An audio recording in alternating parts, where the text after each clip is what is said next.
Welcome to the 2021 Virtual Federal Careers Forum. Thank you everyone for coming today. We are excited to hear from our keynote speakers and panelists. Before we get started, I want to share, as I mentioned a moment ago, that we are recording the event and the link will be available in Handshake once the recording is processed. We are very excited to welcome our panelists and our keynote speaker. Please join me in virtually welcoming our panelists today. We have Sophie Whittaker, who serves as a supervisory equal opportunity specialist with the Office for Civil Rights with the U.S. Department of Health and Human Services. We also have on our panel Chris Stockdale, lead national recruiter with the Forest Service with the U.S. Department of Agriculture.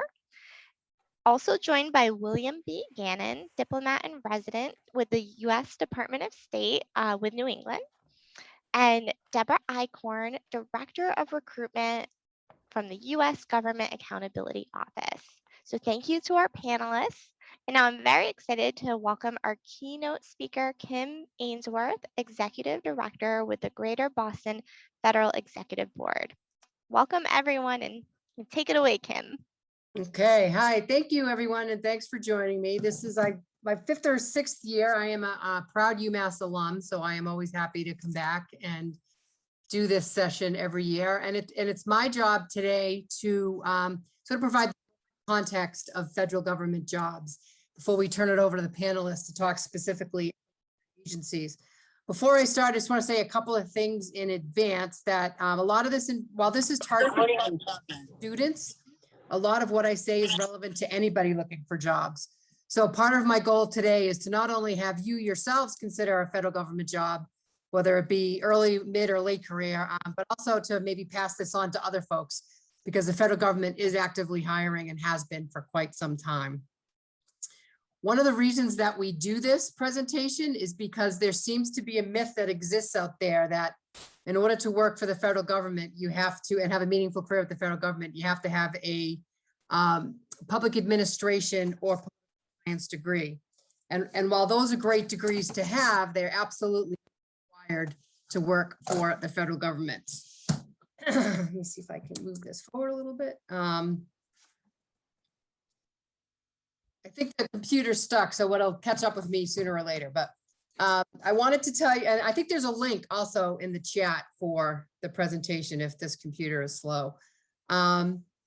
The federal government, we hire just about everything that you can think of. I've been doing presentations like this for a while, and everywhere I go, somebody tries to stump me and say, you know, I want to be an archaeologist, or I want to be a barber. I want to be, and I've never actually heard of a profession that we don't get. I've seen bartenders and server staff. When you think about that, we have a worldwide presence. We have a lot of military bases, VA hospitals and whatnot. We hire virtually anything.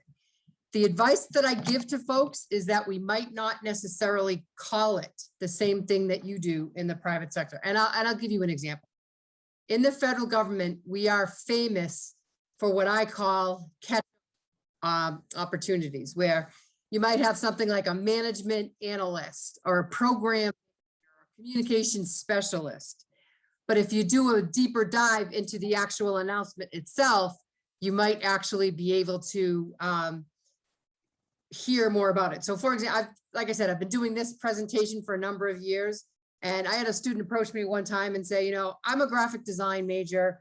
I'm really interested in doing graphic design, but I've never been able to find a graphic design job in the federal government. And as I sat down with her, come to find out, she had actually just been searching graphic design. So I said, look, if you broaden your search a little bit and say like communication specialist or marketing and public affairs or something like that, and then you actually read the vacancy announcement, you'll find that we do have lots of opportunities in graphic design. It's just you're not called a graphic designer. So on the website that I talk about, Usajobs, there is a link for students, and you can click on it by major or by interest, and it will tell you what types of occupation or titles you can use to do your search. So I hope I'm able to help you when you move forward. So you want to try to do this, Jennifer?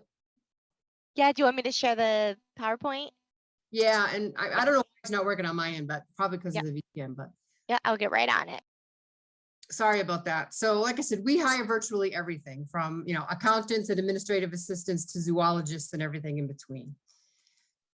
One of the reasons why I like to do presentations like this is to try to help people understand opportunity and where it's located. Some of my colleagues will talk about international.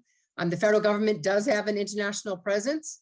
But for purposes of this, I'm going to talk a little bit about nationwide. So we are generally, terrific. So I'm on side 3 right now. So we have about 2.18 million federal civilian employees nationwide. That's part-time only, full-time permanent only. So if you count seasonal internships, temporary, like census workers or temporary casual postal service employees in the holiday season, we more than double that number, and never mind contract employees nationwide. So we're a pretty big employer with a nationwide presence. Approximately 85% of us work outside of the Washington, D.C. area. So that's a myth that exists out there too. Most people think you have to move to the Washington, D.C. area in order to have a meaningful career with the government. And that's because that's where our lawmakers are and our policymakers. And so you see members of Congress and you see our president on television, but when the reality of it is only a small percentage of us actually live and work in the Washington, D.C. area. And outside of, we have about 50,000 civilians who work in foreign countries. So, and that's outside of the folks you'll hear from later and from the Foreign Service and from Peace Corps. You can go to, for purposes of this presentation, I like to talk about the New England region with 6 New England states, but we have a pretty big presence in the New England region. If you can go to the next one, Jen. If this is, I always tell people that it's doesn't matter where you want to work, whether you want to stay in the Boston area, or I live on Cape Cod or New Hampshire, or whether you want to go to another metropolitan area, San Francisco, Los Angeles, Seattle, Oklahoma City, or if you want to go to a small town in Paducah, in Kentucky, chances are the federal government has a presence there. So we encourage you to kind of look around as you start looking for permanent positions. I tell people these days, you can go to the next one, please. I tell people these days, wouldn't necessarily get caught up on location, but I'll talk about that. So if you were thinking about working for the federal government, I tell people all the time that, there's cues that you can hear when you hear speeches. You hear the president talk, you hear members of Congress talk, or you read articles, or you're doing research. There's a couple of national trends out there that should support how to understand that the federal government is hiring and how we are hiring. First of all, although the war on terrorism is officially over, there's still a lot of work around the war that's still happening. There's still lots of research and development around. There's still caring for veterans. There's still benefits, things like that. So there's still a lot of need, despite the fact that officially the war is over. So there's a lot of us civilians stateside who are doing what I call managing the war. They are hiring and will be hiring for some. The research and development is incredible that goes on relative to this. There's also evolving threats. Since I've been with the federal government, the threat has changed. And right now it happens to be cyber warfare. So they're hiring a lot of folks with a cyber background, not necessarily IT, but there's hackers who are literally being hired by the federal government to try to hack our systems and whatnot. And I don't know what, we used to hire a lot of chemical engineers and folks like that who were more for chemical warfare. So the threats evolve as time goes by. There's also a lot of retirements that happen and are continuing to happen. Within the next 5 years, about 50% of us will be eligible to retire. So I tell people all the time, do the math, 2.18 million civilian federal employees and about 1 million will be eligible to retire. Now, while not everybody will retire when eligible, and we never can really predict when people will actually retire, data shows that most people would retire within a 5-year window of being eligible. So, and we all have strained budgets, but the good news is there is no nationwide hiring freeze. People ask me that all the time, but when there's a transition, and we just went through one, it's fairly common for a president to sort of put a hiring freeze across the board for 30, 60, 90 days, just so that he can get a handle on the federal government workforce. President Biden did not do that, but the couple of predecessors before him did. And again, it's fairly standard. The president comes in and just sort of wants to get a handle, so has a nationwide hiring freeze. But other than that, there is no nationwide hiring freeze, and there is lots of hiring going on. Doesn't mean that we don't work with strained budget. Like any private company, we all work within our budgetary measures. So you might be strongly hiring in one area and not hiring in another. So Homeland Security, Department of Defense, Foreign Service, and all that, they're pretty strong these days, where there might be other places that aren't. IRS is big these days, Social Security. So again, it depends on popular culture and the trends that are happening. About, as I said, 29% of the federal workforce is 55 or older. So within the next 5 years, a lot of us will be eligible to retire. And unfortunately, less than 8% of us are under the age of 30. So again, it's my goal. I try to get out to as many of these groups as I can and try to get you to at least consider at some point in your career a federal government job. Next slide. Can I interrupt? We have 2 questions in the chat. The one question is, what kind of R&D is needed for post-war management? Are engineers, chemical or otherwise, still necessary? I think the answer is, I'll answer the second one first. I think the answer is yes. I mean, I think we're always planning and trying to predict the next threat. And again, I don't personally know what that is, but I think there's people who are a lot smarter than I do who might be able to. So we're always doing that kind of work. And research and development, they're always trying. We have for example, an Army base out in Natick, Massachusetts that does a ton of research and development around the war and the war fighter. So it's making equipment lighter. It's making it more efficient. It's leveraging technology to make the war fighter more efficient and protected, and to be, if that makes sense. So it's all kinds of research and development, and it's happening regardless of whether there's a war going on. But I think that we do step up some of this when there is a war happening, if that makes sense. Thank you, Kim. And we have one other question. Does retirement mean that those in mid to late career would not be considered? Would not be considered for retirement? Would not be considered for a position. I guess they're asking, are they? No. In fact, I'm glad you asked that question, because I encourage folks all the time, like, hey, we'd love you to consider the federal government as a second job, as a second career. Because to be honest with you, when people retire, data has shown us from the past that when people retire, if you have a 20, 30-year career, you a lot of times are at the higher level. And currently, we just don't have the infrastructure or knowledge base, they call it the brain drain, to actually promote from within. So we do need a lot of people to take over in high-ranking positions and managerial and non-managerial who have an expertise that we might use.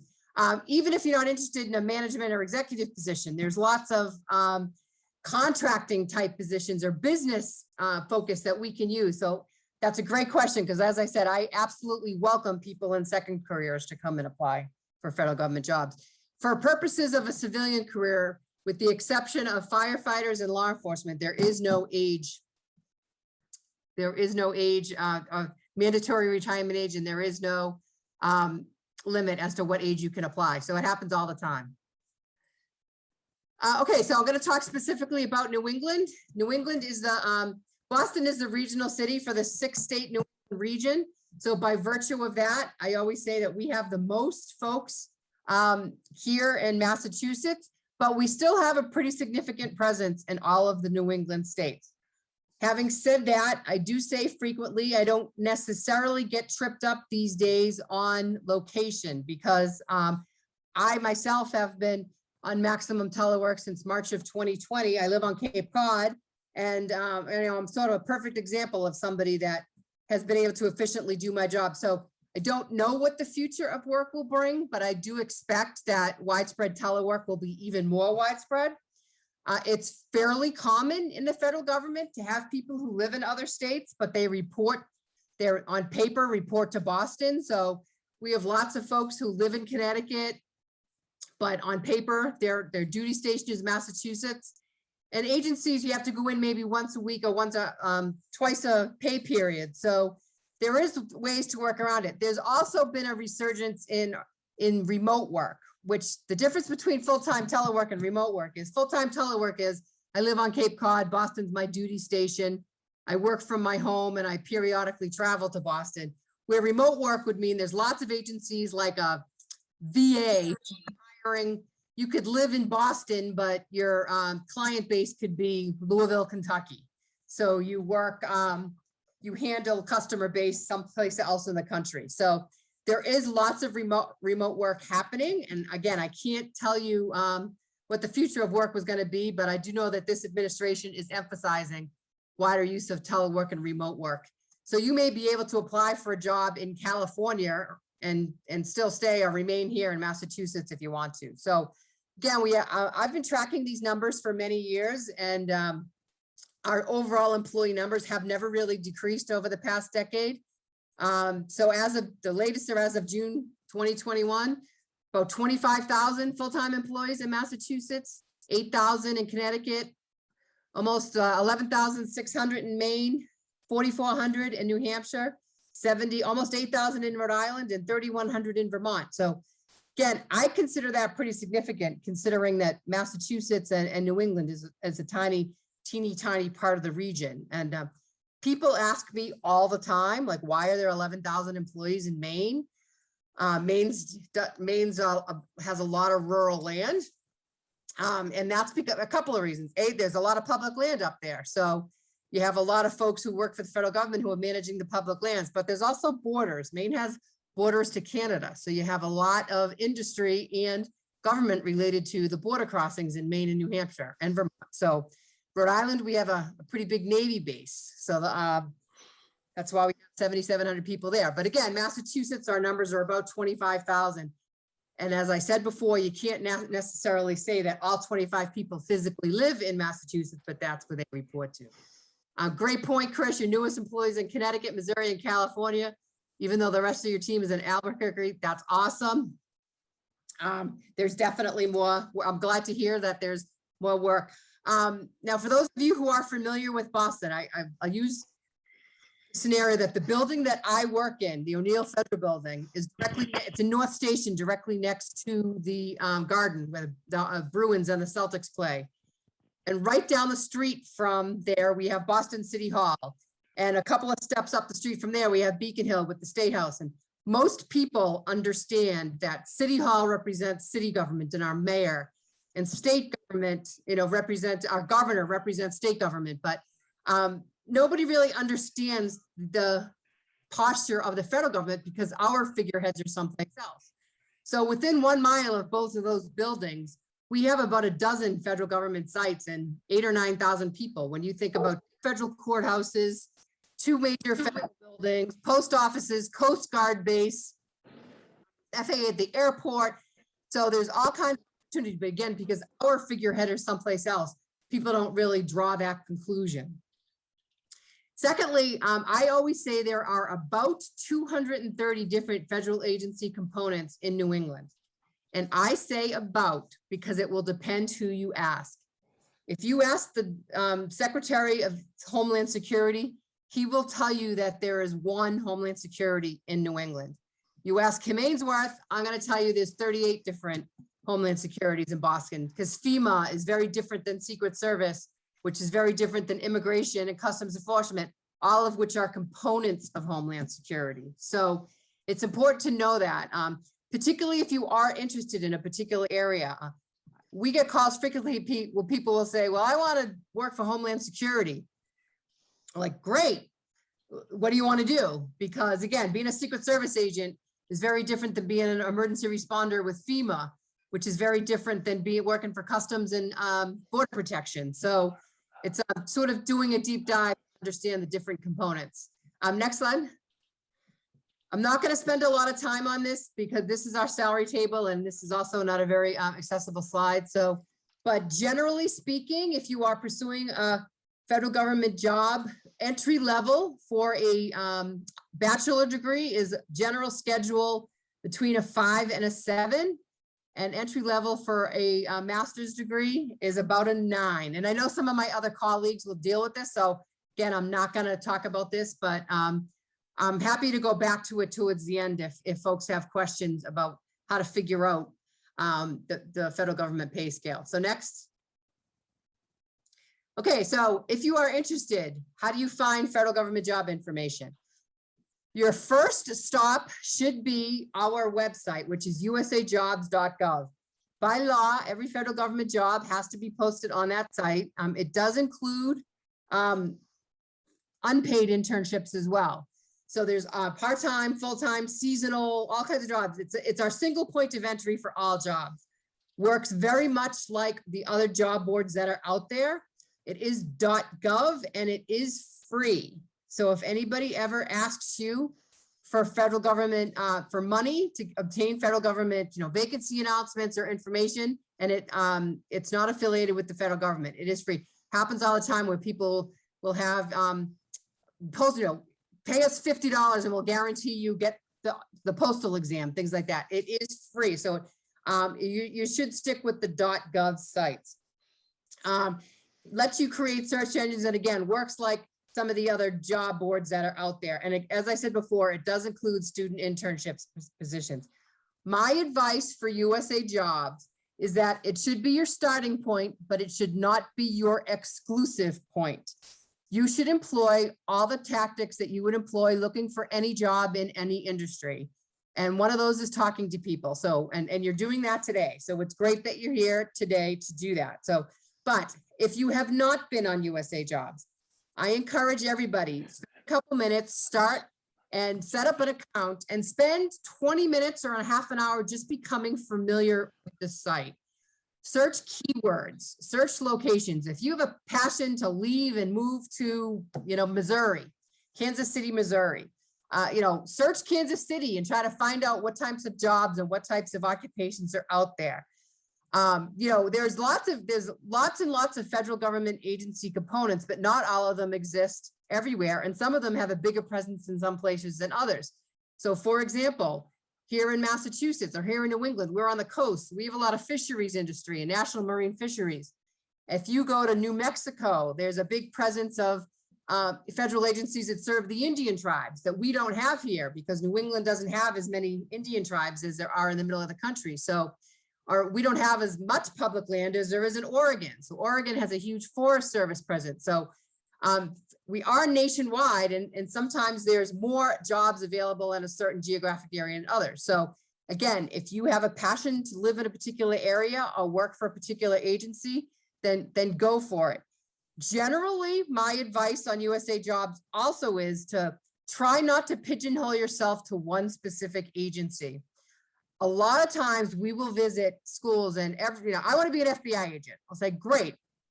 If you want to be an FBI agent, I want you to be an FBI agent.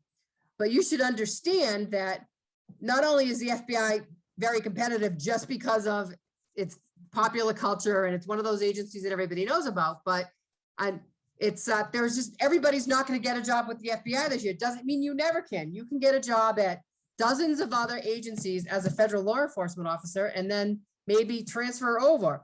Or there might be another agency that, quite frankly, works better for your personal situation. Some agencies require mobility agreements. And if you're not mobile, then, so I always try to help people consider to be a little broader. I used to work at the EPA in Boston, and we used to go up to Vermont Law School every year. And every year the students would say, I want to work for the EPA and I want to implement environmental policy. Great. You want to work for the EPA? I want you to work for the EPA, but all 600 of you are not going to get jobs at the EPA this year. We're just not that big. Having said that, there is plenty of opportunity to do the same exact thing at dozens of other places in the federal government. I met somebody at one of these job events a couple of years ago who is a marine biologist. And he came up to me afterwards and he said, I'm a marine biologist. I am not relocatable and I can't work for the federal government because the only place that hires marine biologists is Fish and Wildlife Service. And they're in Western Massachusetts and I can't move. And so I said to him, well, what makes you think that they're the only ones that hire marine biologists? So long story short, I helped him go through the process and identify other federal agencies. And I ran into him several years later. And he now works at the Corps of Engineers. He's in the Boston area.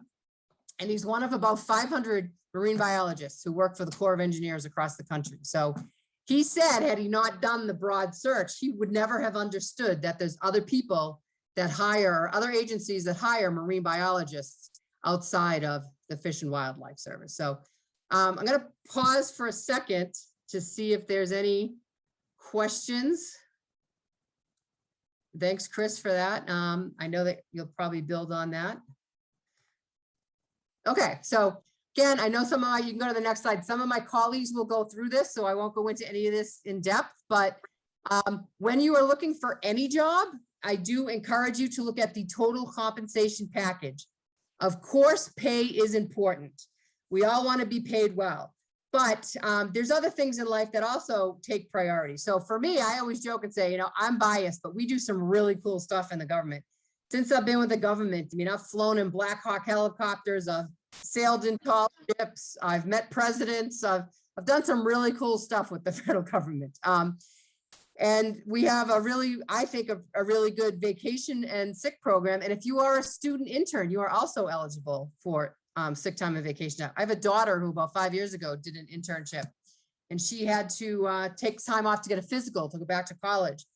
And she was shocked that when she got her paycheck, she was actually paid to take the day off to go get her physical. It was the first time in her life she'd ever had sick leave. And it was just a really cool thing. So you want to look at the total compensation package. Some of these other things are flexibilities. Student loan repayment is one of those things that I always say is you can ask for it. We do have a student loan repayment program. And it's so these are all, some of the things are stuff that you would ask for. But I think that the federal government is a prominent employer. Regarding pay, unlike most industries, the federal government's pay is legislated by Congress and signed off by the President of the United States. So it's not necessarily negotiable by union agreements and whatnot. Having said that, I believe you can have a meaningful career with the government. Everywhere I go, people say to me, like, oh, you're never going to get rich working for the federal government, which is absolutely true. But you can still earn a decent living working for the federal government and have flexibility and have a family-friendly work environment all at the same place. So some of my colleagues can build on that and share with their experiences, but it's all what you're looking for. So I'm going to wrap up by talking, if you go to the next one, I'm going to talk about the student program quickly. I think some of my colleagues will probably deal with pathways, so I'm not going to spend a lot of time on this, but back in 2012, President Obama created our Pathways program, which created 3 student programs. The first is your basic internship program, which is for any level of schooling, high school, trade school, associate degree, bachelor's degree. The recent graduates program is for new grads, new bachelor's degree candidates, and you are eligible for 2 years after you finish. And if you have a service requirement, then you are eligible for 7 years. And then the Presidential Management Fellows Program is a management training program for master's and law degree folks. And again, I'm sure some of my colleagues will finish that. Next, we have a couple of different hiring authorities that are out there. So that I always, when you are looking at vacancy announcements, please read them carefully to find out if you might be eligible for them. One of the priorities in the federal government is that we have a federal workforce that is reflective of the clients that we serve, and we serve the American people. So, but we do know that we have, we do know that we have deficiencies in some areas. So Schedule A is designed to help us hire more individuals with disabilities, and that includes disabled veterans. So if you are an individual with disability, please read up on that. And next, so again, I'm just going to wrap this up by talking about strategies for success. One of the first things you want to do is get out and network, and you're doing that right now. Talk to people. If you don't think you know any federal government employees, after today you will, because there's a bunch of us on the call today, and we encourage you to follow up. You should keep in mind that there are factors that influence hiring. So it's just something to keep in mind. So for example, budget, we talked about that already. It is important.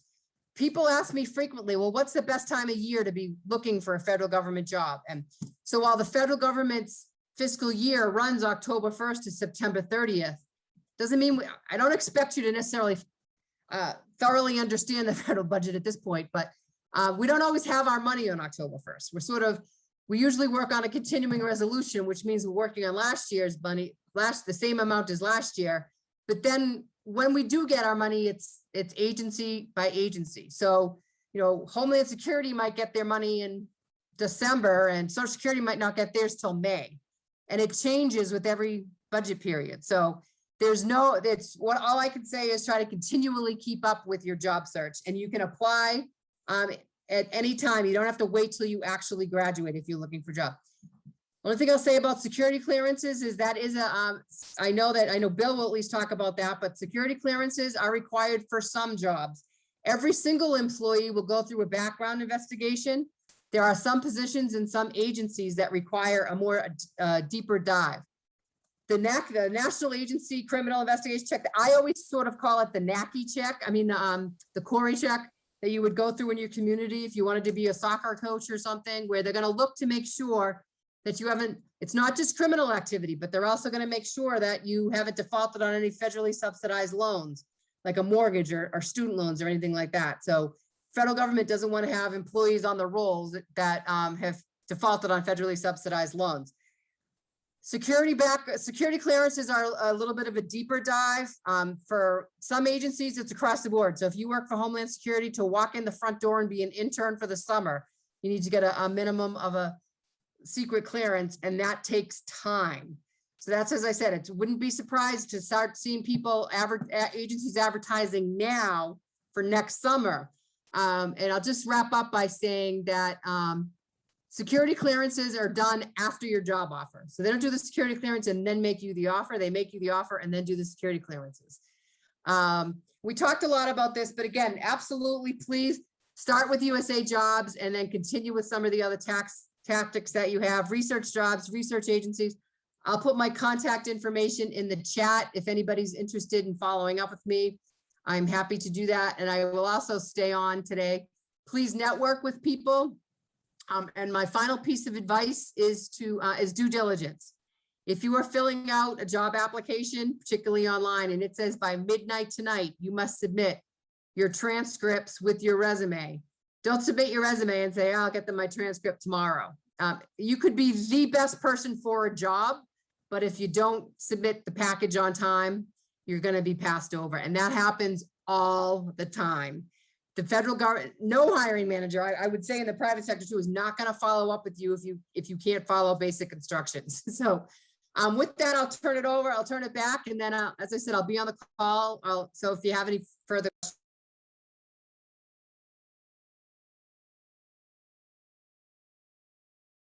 So Kim, I was wondering, can you just show us like really quick the USA job site? I would love to just click around just for a minute. Is that something that's doable? I don't know if it's doable for a minute, but if you want to, why don't we let everybody else go first and then I can do it at the end, and I'm happy to do that if I'll pull it up in the meantime and have it ready. Okay. I know it says in the chat here from Chris, who will be speaking in a few minutes, that as you're applying for jobs, remember that the starting salary is only year one, and you know, he's saying to look at this from the long game, that you've got several years, which is going to bring your salary up. And he also suggested the idea of the recent graduate positions if you're within 9 months of graduating. And so those would be some things to help you as you're searching. Okay, any other questions? Sorry, one thing that I neglected to mention is that in Massachusetts, I mean, in federal government, marijuana is still illegal. So if you are looking to become a federal government employee, particularly in law enforcement or anything like that, it's a deal breaker. So I know that Bill and some of the others who are in law enforcement may talk about that, but it is still criminal in the federal eyes of the federal government, despite what the states say. And can I ask you a question on that? Because I actually had a student who had this. If it's medical marijuana, you've got a prescription, still no deal? Bill could probably answer that better than me, but because I know it changes, and I know CBD oils and things like that are a little bit different. So Bill, would you mind taking that one? So I won't, I'll dodge on it, because what I'll tell you is that every person's medical conditions are specific and unique to that person. So they would have to submit, you know, their medical situation to the Clearance Bureau, and it would be adjudicated on an individual basis. So I can't tell you blanket that it would be accepted or it wouldn't be accepted. I could just say that, you know, it would be case by case. Thank you. All right, so we have in the chat, we have Is recent graduate program only for bachelor and masters as well? The recent graduate program, for the most part, is it is for all levels of government. I mean, excuse me, any levels of from bachelor's on. We do have the Presidential Management Fellows Program for graduate and law degrees, which is a little bit different, but it's a similar program. But anybody can apply for the recent grads. Okay, and so Callie's asking, I will graduate next month with my major in international relations. I really don't know which position I could apply to. Great, Kelly. I'll be speaking at 2:15, State Department. All righty. And And I we have also think one- if you missed it, you can go on USA Jobs and there is a thing that has college majors. So you can click on that and it'll tell you agencies and occupations that most folks in that area target.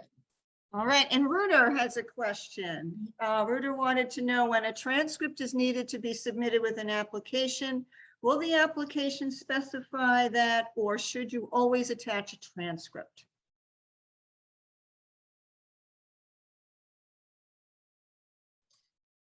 I would do it, Chris, you might want to answer that. So here, as a recruiter yourself.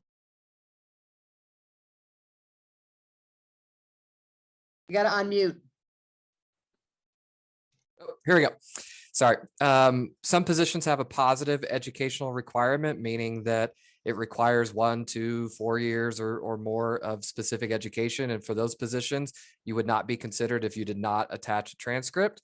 For all positions, it's still a good practice to do. If you've paid the money and done your hard work to earn a degree, then that's part of the overall picture that that you're presenting to yourself. There are going to be a lot of advanced candidates when they apply to positions.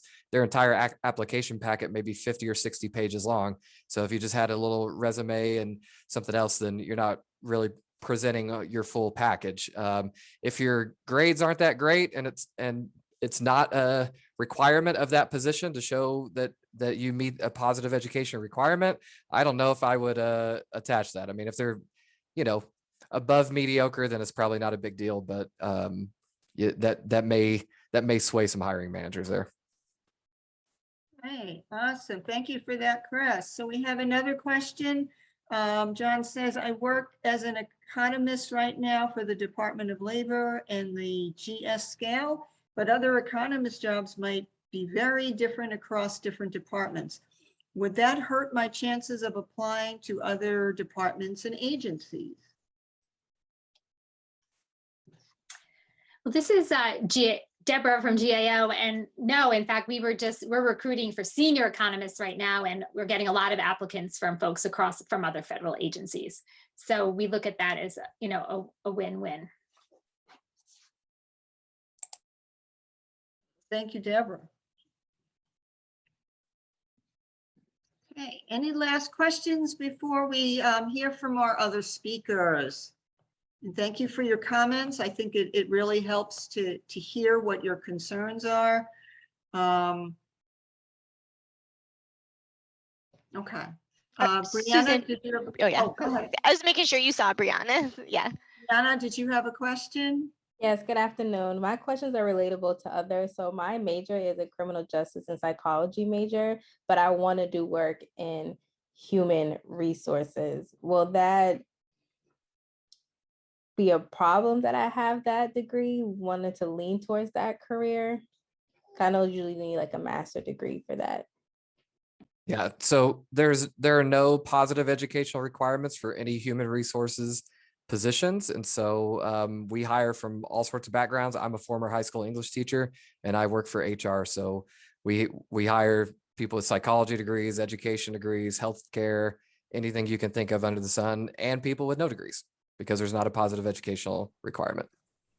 Awesome, thank you. And usually what I say is that unless your degree is very technical in nature, like an engineer needs a license to be an engineer, a doctor needs a license to be a doctor. So of course your major is gonna matter when you're applying for those types of jobs. But for the most part, you don't necessarily, you could be an English major and still be a police officer.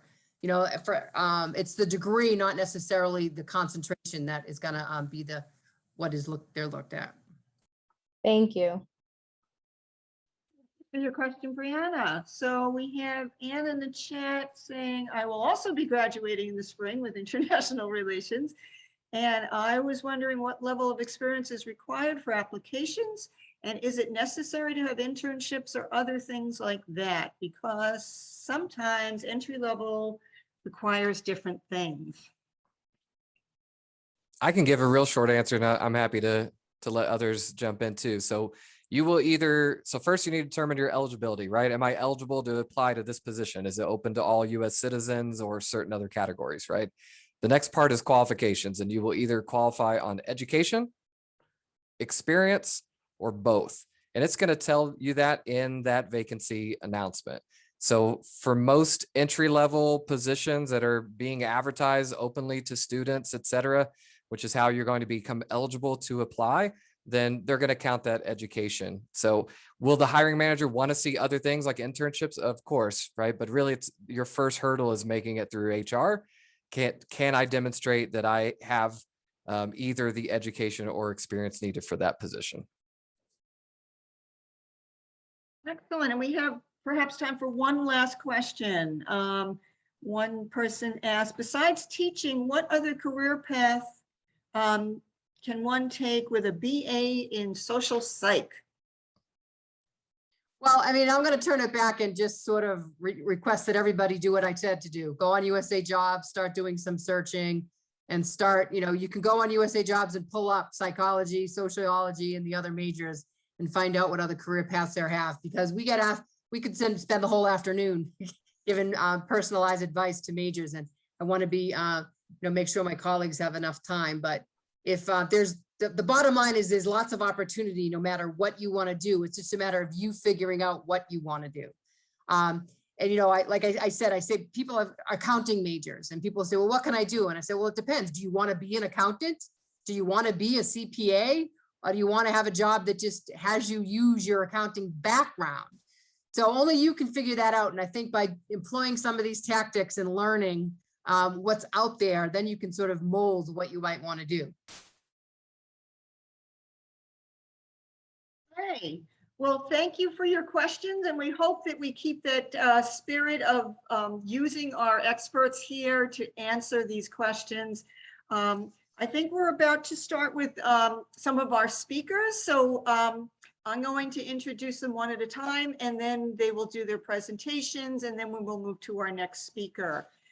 At the end of the entire event, we will be having people in breakout rooms. So if you have a very specific question, that would be an excellent time at the end from 3 to 3:30, where you could really be asking your personal thoughts. In the meantime, let me introduce our first speaker. We have, it's now 1:45, perfect. So we have Sophie Whittaker, who is from the Office of Civil Rights, the U.S. Department of Health and Human Services, and she is here to join us today to tell you about her agency. So Sophie, thank you so much for joining us. Hi, thank you for having me. So I, as Susan just said, I am with the Department of Health and Human Services in their Office for Civil Rights. I am an equal opportunity, actually a supervisory equal opportunity specialist, which probably means absolutely nothing to most of the people on this call, and goes right to Kim's point about making sure that you search through all the jobs, because who knows what you're going to end up with as a title based on what your degree was. So just to give you a little bit of background, I went to law school at Northeastern in Boston. And prior to that, I was a public policy major in college with an a minor in education. And I am not currently a practicing attorney. So I started with the Office for Civil Rights right out of law school, and I have been there the last 12 years. I'm going to just give you an overview of who the Office for Civil Rights is, and then I'll get into kind of the work that we do in our regional office. So the Office for Civil Rights, with HHS, we investigate allegations of violations of federal civil rights laws. in the health and human services sector. So we are looking at regulations such as the American with Disabilities Act. We are looking at Age Discrimination Act violations, Section 504 of the Rehabilitation Act, which has to do with disability, along with the ADA. We're looking at Title VI of the Civil Rights Act, which has to do with discrimination on the basis of race, color, or national origin. So that's the focus of our civil rights work. We also have a Conscience and Religious Freedom Division, which was just started a few years ago with the previous administration. I can't speak too closely to the work that they do because I haven't actually done any work with their division for the most part. But like the name implies, it's basically allegations of violations of provider conscious rights or religious freedom. So for example, we've seen a lot of complaints that have to do with COVID vaccination and requests for religious exemptions. And finally, the third division for OCR is the Health Information Privacy Division. And that division, we enforce HIPAA, the Privacy, Security, and Breach Notification Rules, which essentially, I believe almost all of you have probably seen notice of privacy practices when you go to your doctor's office. That is basically your doctor telling you how they can use your medical information. And that's all covered by HIPAA. So for OCR, the majority of the work that we do is HIPAA.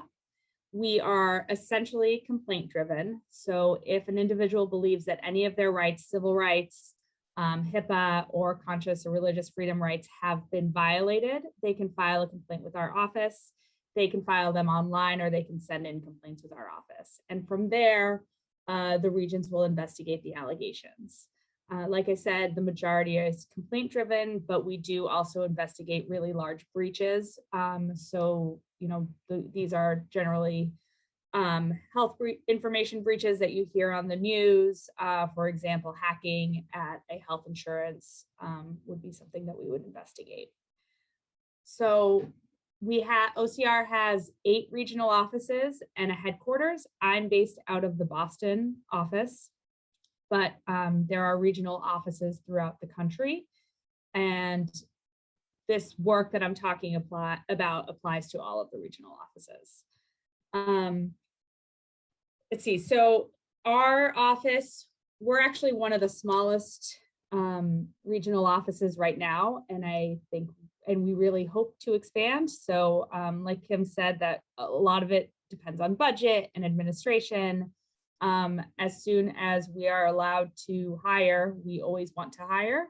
We really like having people who can help us in the region. We have a ton of work.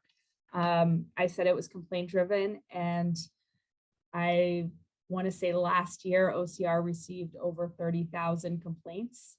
So it's a lot of work, and we need more people who can do the work. With that being said, the way it works, I'm a lawyer. I was hired as with my law degree. We generally are looking for individuals who have law degrees because you are applying these regulations and you're looking to see whether or not they were violated. But with that being said, it is not a prerequisite to become an investigator in our office with a law degree. We also have some administration position, front desk admin type positions, but those are generally 1 or 2 per regional office, and those jobs are more rare to come by.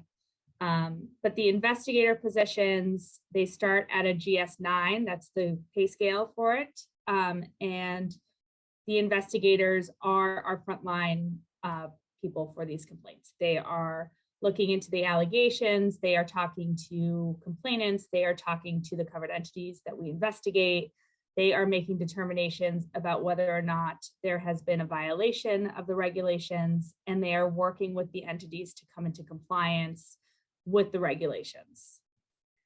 I'm happy to touch on more of that information if people have specific questions, but I'll just talk a little bit about So OCR, I'm talking about OCR with HHS, but I do want to point out that there are offices for civil rights with other agencies. So for example, the Department of Education has an office for civil rights. Department of Labor, I believe, has an office for civil rights. They're in all of the agencies, essentially. So the work that we do is specifically related to the health industry. But if this type of work interests you, keep in mind that it could be in any other of the agencies as well. We are definitely a very flexible place to work. I have been working from home since COVID hit, but prior to that, I was home and working 2 days a week at home and then 3 days in the office. So there has always been some flexibility with telework, which I think is a really great perk for this position. We have been, we are going to be going back into the office actually starting in January. And so we're still working on what that's going to look like, but there will still be the opportunity to be able to work from home. The last thing I kind of wanted to touch on is actually applying to positions with our office. We do have internships that come up. And I actually was looking on our website, which is hhs.gov/OCR. And there is a section about internships, mostly at the Washington, D.C. level, but occasionally in the region. If somebody reaches out to us and wants to do an internship, we will often have an intern with our office. They are unpaid internships, so something to keep in mind, but always a good opportunity, especially if you're interested in HIPAA, because there's just not, a lot of people don't have a lot of experience with HIPAA, and so other than on a personal level, and so getting an internship with our office is a great way to learn more about it. I will also say the job postings that we have are on Usajobs. So whenever they open, they will be available. They are, in the past, investigator positions were posted as equal opportunity specialist positions. I think they're trying to change that so that now they are posted as investigator positions, but something to keep in mind for looking at these positions. And two of the biggest things I've noticed that prohibit people from actually getting even considered for the positions is when looking at the USA job posting, really make sure that you look closely at what the requirements are, and your resume or your cover letter really reflect back the requirements. So we've had individuals who worked as interns in our office who worked on HIPAA and never once mentioned that they worked on HIPAA in their resume or their cover letter. And you're not going to be getting any of these positions if you don't mention specifically what's being looked for in the job posting. So just really make sure that what the work that you've done is reflected back accurately in your resume or your cover letter, and that information, is also in line with what's being asked for in the job description. And the last thing I'll say are typos. Really watch out for typos. HIPAA is a really, really weird thing to write. There are 2 A's, not 2 P's. There's no O, it's not HIPAA, which we have actually seen in resumes, and immediately it makes me just want to throw out the resume. So just keep in mind that sometimes autocorrect is turned on and it's going to say, oh, HIPAA is not a word, but it actually is. The correct spelling is HIPAA. So just things to think about, things to keep in mind when you are applying to positions. And that's all I have, but I'm happy to answer questions. That's wonderful. Well, thank you so much. That was very informative. And thank you for reiterating that. Please proofread your resumes before you send them. As someone who works in career services, I can't emphasize, have somebody else please read it, because you don't even see the errors because you've been working on the document for so long.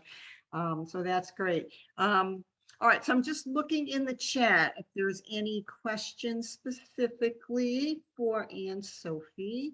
Let me Don't see any here. Awesome. Well, thank you so much. And I was just wondering, do you actually get to be in part of the trials? I don't know if it really comes to that, or are these things actually mediated, some of these smaller issues? Sure. So essentially, the way the majority of our work occurs is that we're looking, if we see that there's been an issue, we're looking for a covered entity to come into compliance. So we work with them to either change policies, make sure they've done sanctions. But there are certain cases, what we call high impact cases, where we move forward with actually imposing some sort of a civil money penalty on the covered entity. Generally, those are negotiated before they move to any sort of like trial, administrative trial. But there have been maybe 3 or 4 cases that have actually moved forward to more of a hearing in front of a judge.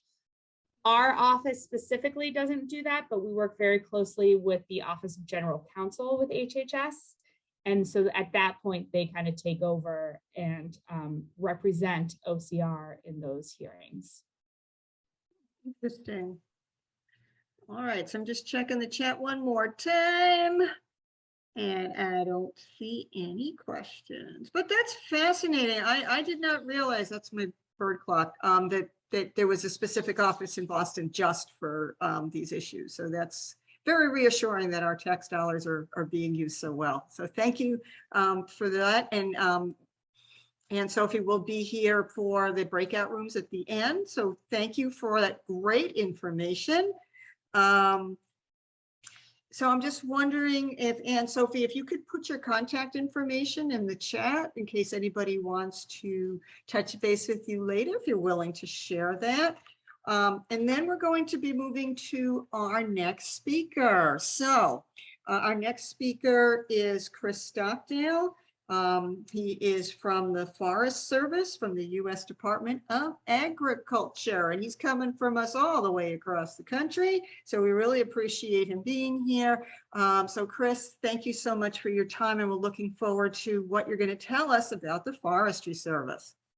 Awesome. Well, good afternoon, everyone. Again, Chris Stockdale. I'm the lead national recruiter for the USDA Forest Service, and we'll go and get into it on the next slide here.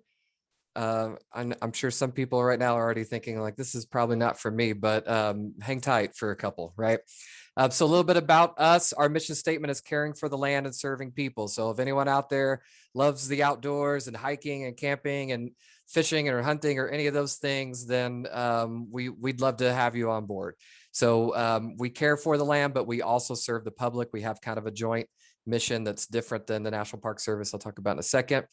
We have over 30,000 permanent employees and another 17,000 temporary employees that we hire on an annual basis.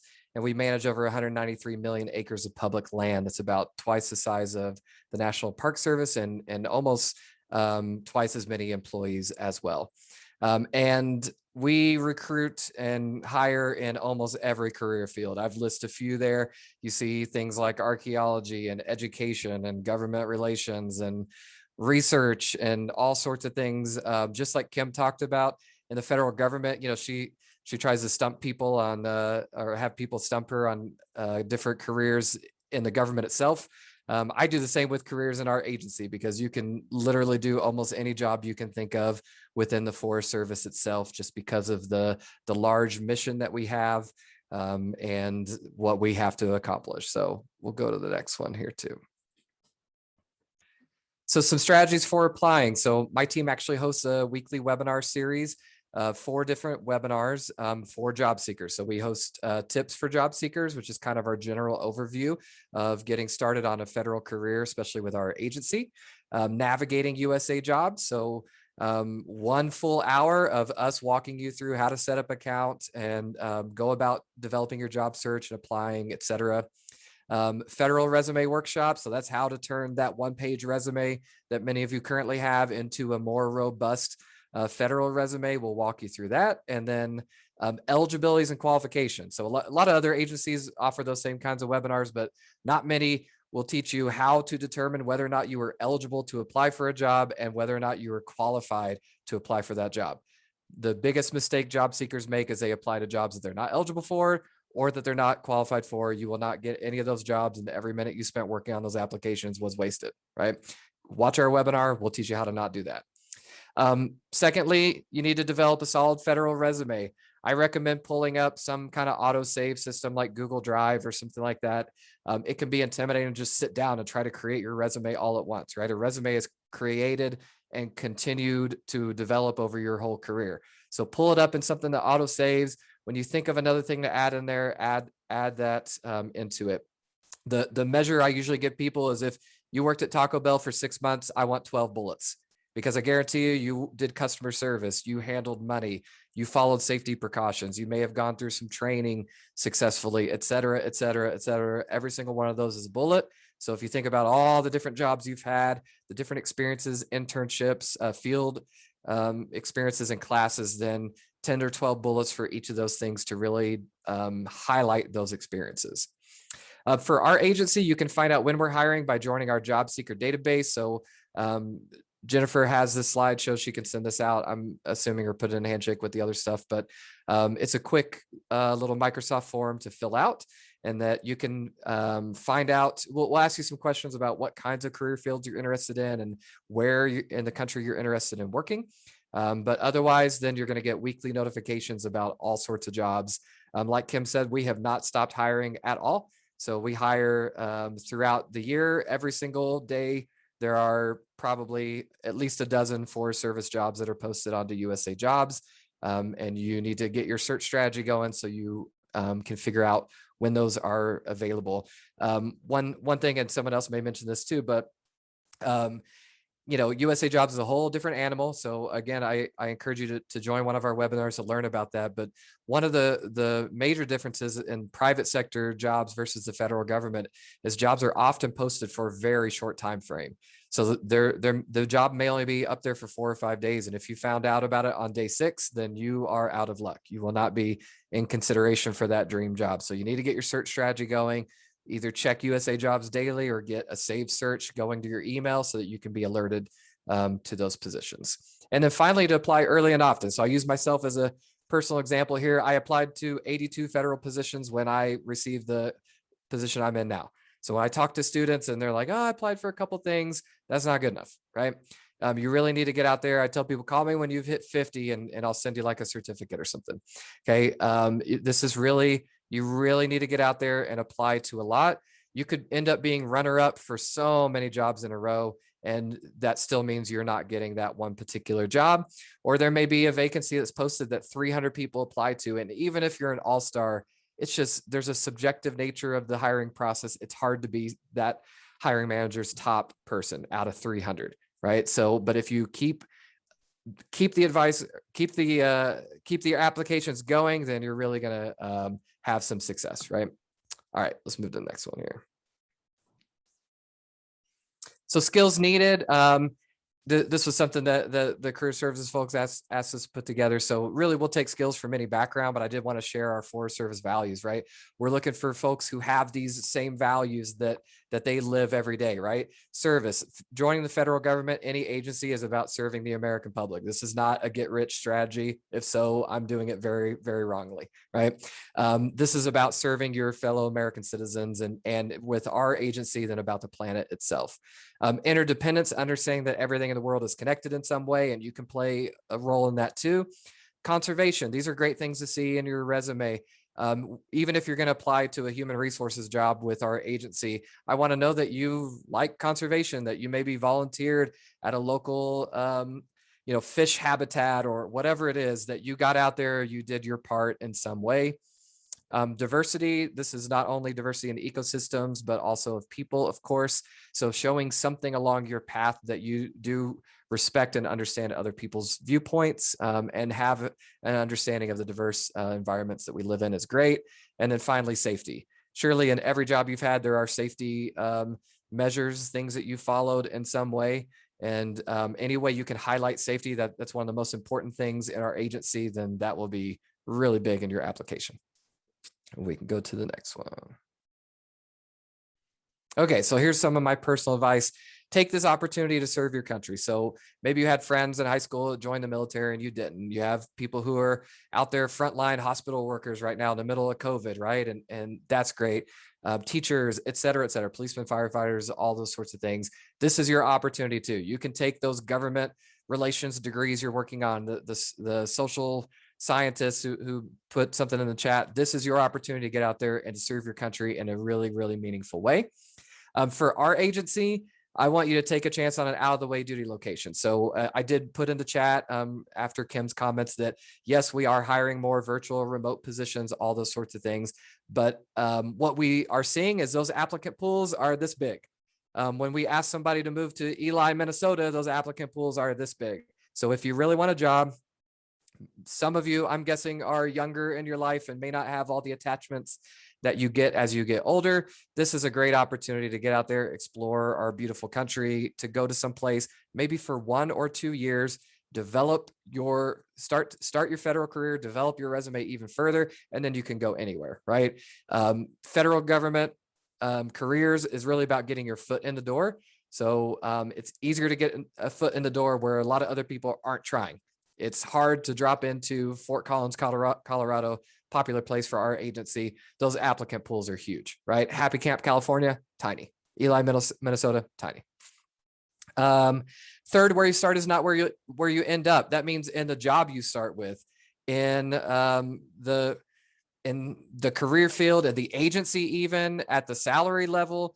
It's once you get that foot in the door, you're really going to learn about so many different opportunities. So I supervise an 11-person recruiting team. I have former firefighters there, former foresters, some HR lifers who have spent a lot of time in human resources, and some of them may go on to do something completely different later. Like I said, I'm a former high school English teacher and now running recruiting operations for a large federal agency. So take a chance on something, try it out. You'll be able to move around once you get in. And then finally, apply early and often. I already gave my example there. And then a targeted resume. So the career folks on this call will be happy to hear me say this. All the students are going to hate me. You can email me later, christopher.stockdale@usda.gov. You will need a different and targeted resume for every position you apply to. Every position on USA Jobs is going to have a section called specialized experience, right? Those qualifications that someone else, the previous speaker was talking about.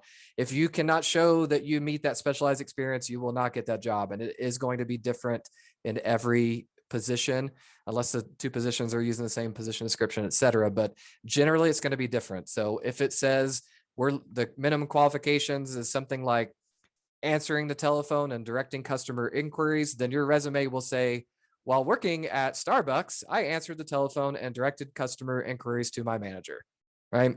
So take the nuggets that are there, adapt it to your individualized experience. And that may or may not be my last slide. I think I have one more, some links and stuff. Yeah, so feel free later to visit our main jobs page, our hiring events page. This is where you're going to find all those webinars that we offer on a weekly basis, but we'll also have hiring events. I saw lots of people put their own individual major into the chat.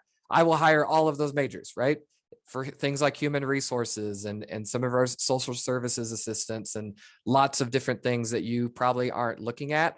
Those will be on that events page. You can also sign up for our job seeker database, receive a weekly email every Friday with jobs that can sometimes be specific to you.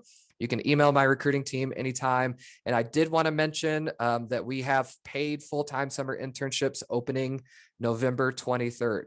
This is something else about the jobs that we hire through Pathways that we're not, if students are graduating in May, we're getting to those students in like October of the previous year.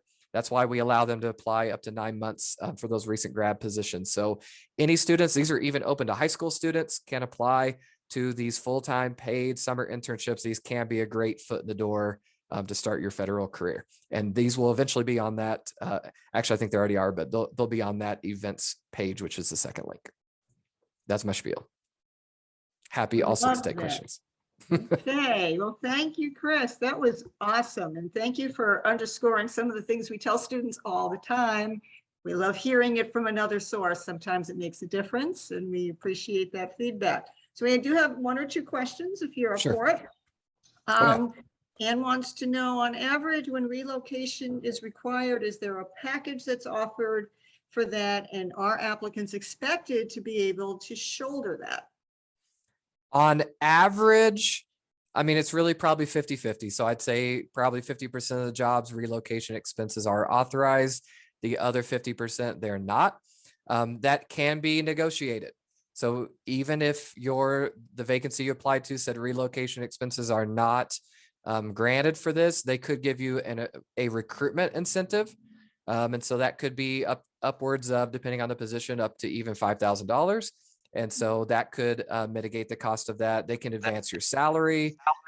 They can offer some particular tuition reimbursement things. So there are things in the sort of toolkit. I'm not saying you'll get any of those, but you can ask and say, hey, I'm a starving college student and I'd love to take this opportunity, but it's really going to cost a lot of money to move across the country. And so they may do something to help you. If it's a very, very popular job and popular duty location, you're probably not going to get it because they can just go to the next name on the list. But if you're willing to go in our instance to Ely, Minnesota and suffer the cold up there, then they may be willing to make some allowances.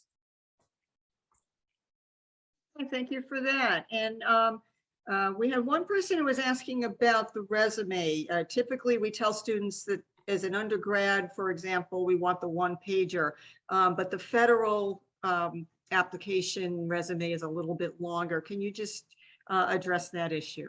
Yeah, so what happens is you're going to try to meet the qualifications, the specialized experience section. And so our HR assistants are going to go through your resume. It's a misconception that there's some computer system that does all this for you. I've got 900 employees on the north side of Albuquerque that wish that was the case, and it's not.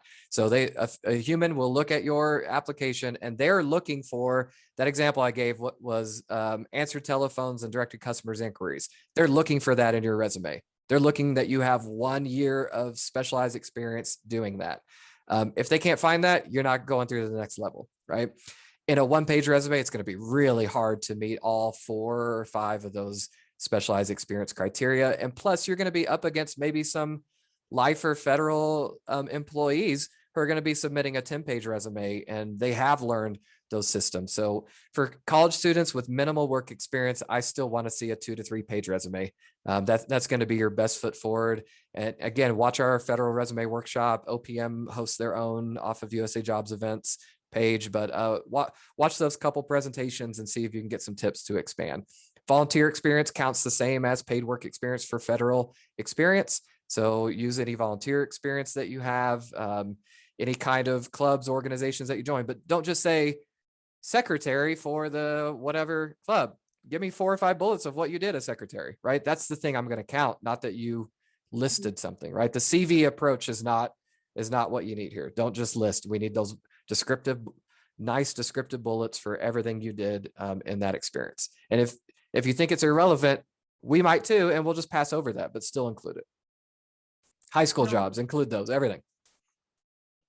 That's great, Chris. And several people have mentioned in the chat that you're not restricted to a one-page resume. You can breathe, you can really add your details. You can add that level of, some of these jobs that you had and really explain how these skills are absolutely applicable to another situation. So we love that. Hyperlink to a project you worked on, even if you weren't the lead author or whatever, demonstrate that, hey, there's more to this candidate, right?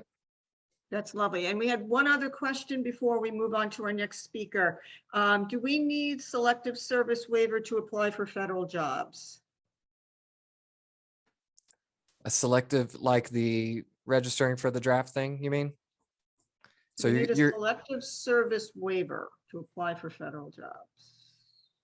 I guess I'm unfamiliar with the waiver aspect. I don't know if any of my other folks can talk about this, but you're going to have to, it's going to be one of those pre-employment screening questions, right? Like, as a male over the age of whatever, I have done this, etc. So open one up and see what that question is, because I don't know. Oh, I appreciate that. Well, thank you so much, Chris. And I believe Jen has pulled it out and is now the link to this beautiful PowerPoint is now in the chat. So I hope you guys take advantage of it. I'm looking forward to that webinar, Chris, so I'm going to be checking it out too. So thank you for sharing that. All Sounds right, great. then. Thank you so much for that awesome information, Chris. So we're going to be moving to our next speaker, and our next speaker is Willem Gannon, who is a diplomat in residence from the U.S. Department of State, and having a presence in New England makes you a great person to be speaking on our behalf. So thank you so much for joining us, Bill, and we're looking forward to what you have to tell us. Thank you, Susan. So just to clarify, so I work for the U.S. Department of State as the diplomat in residence for New England. So representing the State Department in New England, I'm actually hosted by Tufts, the Fletcher School of Diplomacy. And so my region is all of New England, and my role as the diplomat in residence is to guide people to careers at the State Department. So I work with undergraduates, I work with grad students, I work with mid-career professionals, essentially anybody who's a US citizen who's interested in finding a home at the State Department. It's my job to help guide people on that path and find the right fit.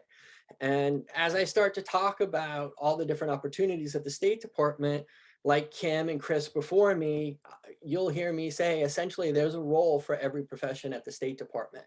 Essentially, any job that it takes to run a small city, we have at the State Department.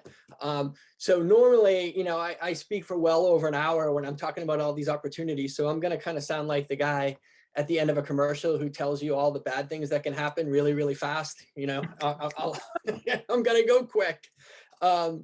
I have put my email, dirnewengland@state.gov, into the chat. So if anybody has a question, they want to follow up with me, I'm not going to be able to stay until for the 3 to 3:30 networking. So if you want to reach out to me later, please take down that email. And also, I've pasted in, there's a tiny URL.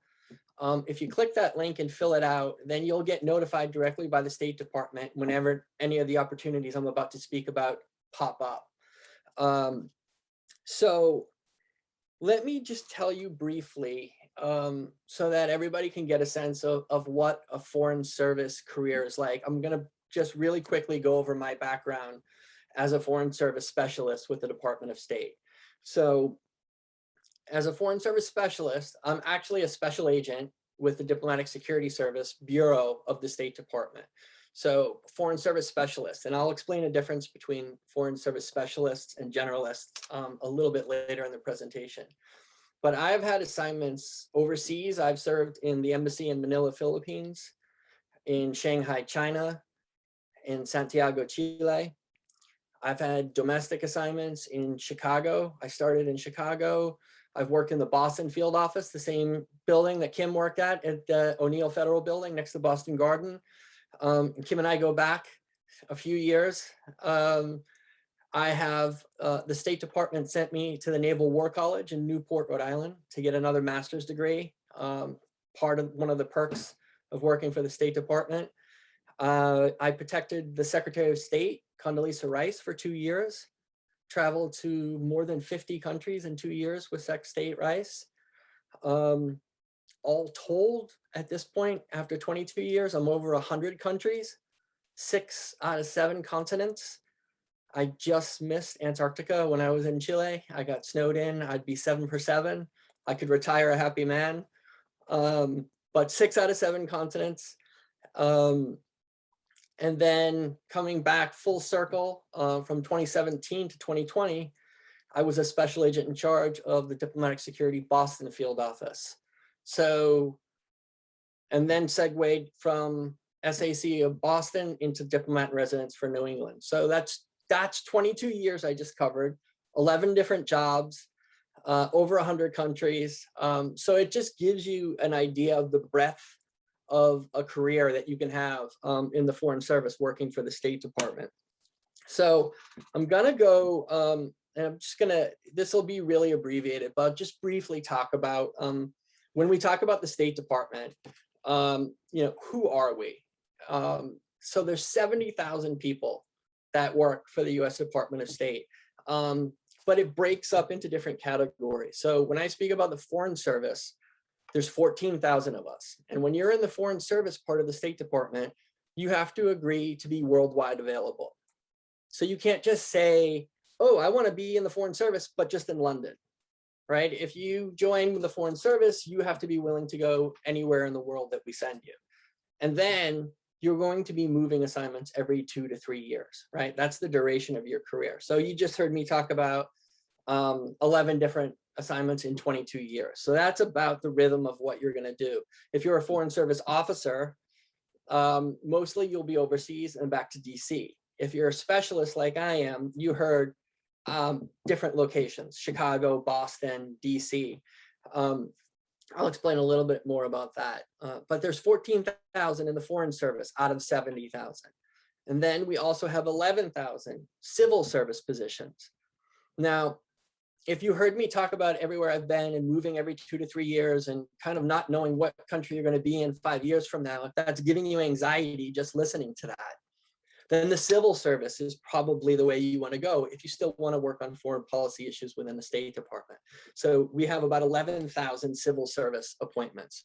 And again, to highlight what Kim said, they're not all in DC. You know, in New England, we have a diplomatic security field office in Boston. We have civil service employees there. There's a passport office in Boston. We have a diplomatic security field office in Portsmouth, New Hampshire. We also have passport and visa centers in Portsmouth, New Hampshire.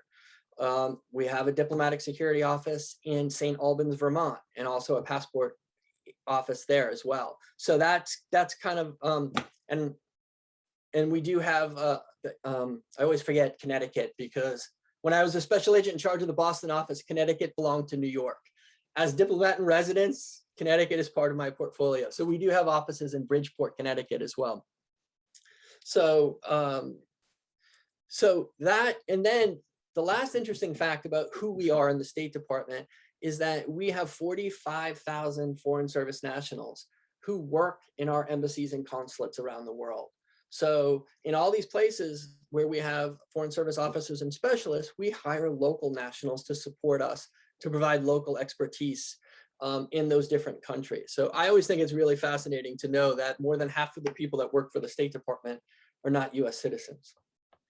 So that's who we are, where we are, 275 embassies and consulates in 190 countries.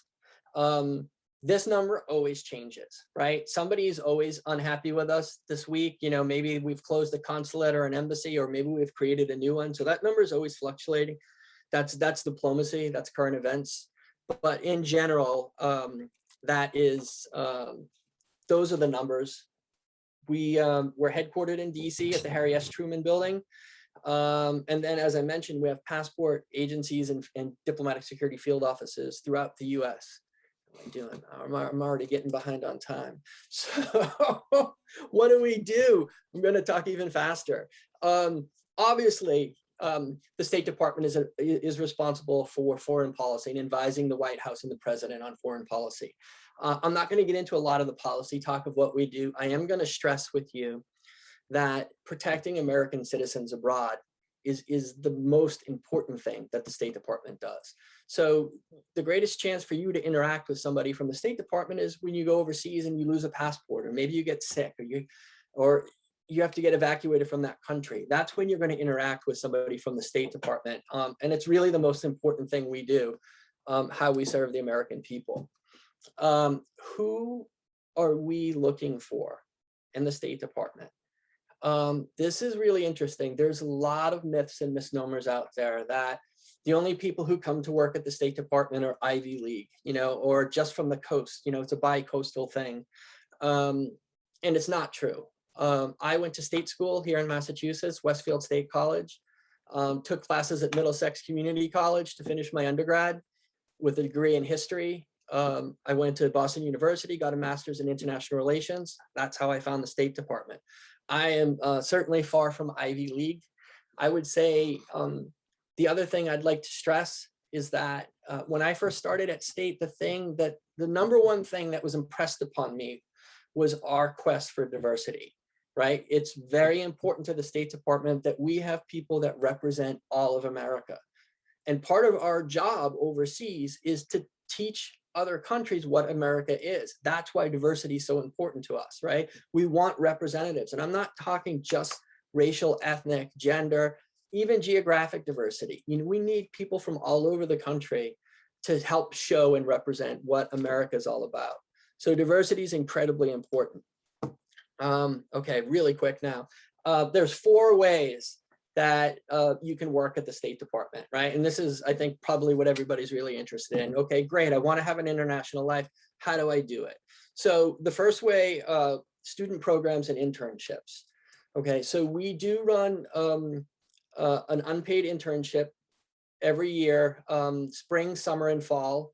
So 3 different seasons. You apply for those through Usajobs, you know, so, and I'm not going to go into detail about Usajobs, except to say that it is an onerous system. And my advice to you, and this goes if you're interested in civil service positions as well, create a profile beforehand, before you want to apply for an internship or a job. There's a lot of grunt work that needs to be done, right? So, and it takes time. It's not something that you can do really quickly. So I would say get familiar with Usajobs, and that's for any federal job. That's how the State Department does its unpaid internships. Summer of 22 is already closed for us. We run about 9 months in advance because you do need a security clearance to do an unpaid internship with us. So the next opening for State Department unpaid internships will be for fall of 2022. If you fill out that tiny URL I pasted in there and click internships, you'll be notified when that comes available. We also have a paid internship with the State Department. It's called the U.S. Foreign Service Internship Program. 2 paid internships, 1 domestic, and then the next year, 1 overseas. This is diversity focused. It is exceptionally competitive. We had 800 applications for 45 slots this year. So very difficult, but certainly doable. That comes around every summer. That opens up. We also have a virtual student foreign service internship program. So that's a year-long virtual internship with state. This one is, people like this because you don't need a security clearance, so you can get it a lot quicker. That opens up every summer as well. It's closed for right now. It'll open up again in the summer. I think if you're interested in civil service positions with the State Department, some people talked about pathways in the recent graduate program. So that's another entree into internships for civil service. And then we have fellowships for state. So if you're interested in going to grad school, the State Department will provide opportunity for 3 different fellowships, Pickering and Wrangell fellowships, or for people who want to go to grad school and be foreign service officers. If you're interested in IT, the State Department has something called the Foreign Affairs IT Fellowship, where we'll pay for 2 years of undergrad or 2 years of grad school. So all 3 of those fellowships, they will pay a certain amount of money towards your grad school, and then the requirement is 5 years with the State Department after. So those are the fellowships. So let me see, I'm going to kind of cut a few things out here. So I talked about another way to work at state, the difference between foreign service and civil service. Civil service, if you don't want to move every 2 to 3 years, you want to work in the same job in the same location, then those civil service opportunities are for you. Usajobs is the way to apply for that. It's a completely separate process from foreign service applications, right? And one of the reasons why we have diplomats in residence is because the foreign service has its own unique application process. And I'm gonna explain about foreign service now.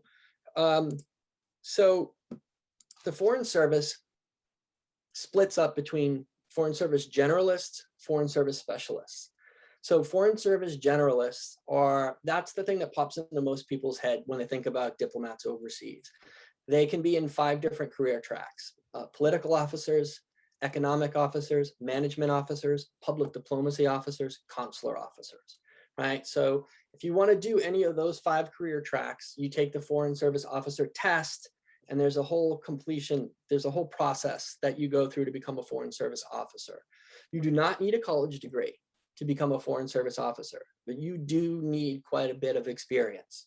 So if you're interested in being a Foreign Service Officer, how to study for the Foreign Service test, any of that stuff, send me an email.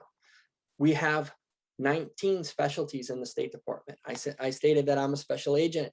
We have doctors, we have nurses, we have psychiatrists, we have engineers, so if you're interested in any of those specialties, you do require a degree in that area. And each one of those jobs has their own application process. So that's Foreign Service Officers, Foreign Service Specialists. The fourth way that you could work at the State Department is something called the Consular Fellows Program. This is a 5-year limited appointment. So we created this because we don't have enough Mandarin, Arabic, Spanish, or Portuguese speakers. So if you are fluent in one of those 4 languages, you can get a 5-year limited appointment to the State Department, where we will send you to a country where that language is spoken, and you will work in the consular section, issuing visas and passports. So essentially, every Foreign Service Officer, those 5 career tracks I mentioned, when they start their career, they all have to do a consular assignment. If you're a consular career track, you spend your career doing that. As a consular fellow, you would do that for 5 years. At the end of those 5 years, that's the end of your job. However, if you want to become a Foreign Service Officer, you've essentially done the job of a first tour FSO for the last 5 years. It gives you an immense leg up in then becoming a Foreign Service Officer. All of the benefits that you get as a consular fellow are the same benefits you would get as a Foreign Service Officer. So we do get a lot of people who take that role because they have those language abilities. Maybe they don't have enough experience yet to make it into the Foreign Service, and this is an amazing way to do that. So I'm going to wrap it up there. I think I just threw a ton of information. I can stay on till 3, so I'll check and see if there's questions in the chat. I'll look for them. Well, thank you, Bill. We have just 1 or 2 questions here. Sure. Do you need to possess a degree in international relations and/or diplomacy to apply? Okay, so as I stated, you don't need a degree at all to be a Foreign Service Officer. Okay, now with that stated, I will tell you that the average age of the last class of Foreign Service Officers was 33 years old. So while you don't need a degree, you do need to accumulate quite a bit of experience. So the answer is you don't need an international relations degree, right? Because it's a generalist position. So, we have people who studied psychology. We have people who are economists, people who are lawyers. So all sorts of, and we have a lot of people who go on to get master's degrees. So you don't need a specific degree. As a special agent, that's the same case. You heard me say my degrees were in history and international relations. For some of the other specialties, obviously the doctor, the psychiatry, some of the engineering, you do need specific degrees. Awesome. And one other question, if someone is a green card holder, he cannot get a position in your field as an international relations person? That's correct. You have to be a US citizen. And that's for internships as well. Perfect. And let me just say, there's some messages at the bottom here. And if people want to ask their own questions, that's fine, but we do have one other speaker, so I just want to make sure that we get to everybody's question. And I would just say, Susan, don't be shy, whoever's on here, about following up with an email. I'm happy to give you probably more information than you want. Thanks for having me. Well, no, it's wonderful information, and we all watch our stuff on the State Department and see all the great, exciting work that you guys do, and it's like, who wouldn't want to do this, right? So we appreciate your feedback as to how do you start down this path. One other question was, would you say that a master's degree is mostly necessary? And based on what you just said, perhaps not, but. That's correct, Susan. I would say, again, it's one of those things where you need to find your experience somewhere, right? So, we have some people, I'll give you a hypothetical. If you graduated high school, joined the Peace Corps, traveled to 3 different countries, then maybe worked for an NGO somewhere, and you did all this amazing international work where you were on your own and kind of had to be self-reliant and culturally agile, then you have amassed all that experience. If you don't have those opportunities and you try to get that experience by going to grad school, well, that's another path, right? So they're all just different paths to getting there, but no one path is required. Great advice. Thank you very much. Well, Bill, we appreciate your service, and running around the world with Condoleezza Rice sounds like a great way to spend your life, I gotta say. So, all right. Well, thank you so much. And I do hope that people will reach out to you. I know that you can't stay for the breakout rooms, but we do appreciate all those insights. So thank you so much. All right. And then for our last speaker, we have Deborah Eichorn, who is from the U.S. Government Accountability Office, the Director of Recruitment. And so we're getting it right from the source. So Deborah, really appreciate you being here. And what can you tell us about your agency? Oh, well, it's great to be here. Hard to follow the State Department, but GAO does a lot of exciting work too. So hopefully I can come up with some great comparisons. Now I have some slides. Do you want me to pull them up? Yeah, that would be great. And I'll also put the link in the chat for students to have it as well. Okay.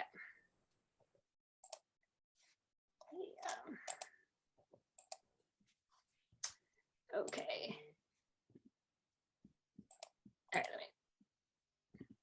okay, can everybody see that? Indeed, we can. Okay, super. So the Government Accountability Office, GAO, is actually in the legislative branch. So the 3 other agencies you've heard from so far today are part of the executive branch. And I want to talk to you a little bit about what GAO does, how we do it, and how we make a difference as working as a legislative branch agency. So we're about 3,300 people, so smaller compared to the agencies we've talked about. And we're best known as sort of the government watchdog. We're an independent, nonpartisan agency, even though we do work for the Congress. And here's some key words I want to leave with you in today's sort of political environment, that we provide Congress and agencies, even the State Department, Forest Service, and Health and Human Services Administration, with objective, nonpartisan, fact-based information. And the whole reason we do that is to help our government save money and be more efficient and more effective. So that's our whole mission, rooting out waste, fraud, and abuse, and helping our government work better. So how do we do that? Well, we do it, one, at the request of specific committees of Congress. They ask us to look into different topics. And also our work is sometimes required in laws. We testify.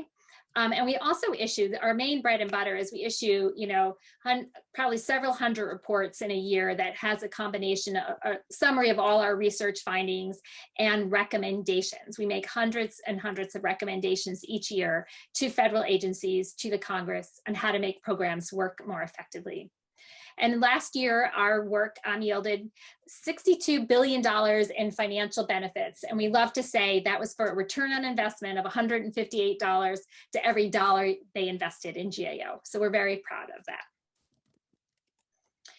And one key thing about GAO that it's important to keep in mind is our work covers everything, anything that taxpayer money is spent on. So it covers Forest Service issues, it covers State Department issues, it covers Veteran Affairs issues, IRS issues, anything that government taxpayer money is spent on. So here's a couple of graphics from some of our reports. One related to vaccine development. We were mandated through legislation in the CARES Act to have a huge oversight role of all the money that was distributed under the CARES Act.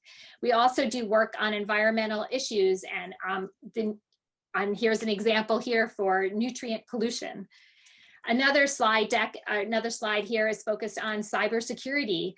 We had to do a report on deep fake photos and also on the intellectual property associated with a guitar. Who knew? I never would have thought that that was something that GAO worked on.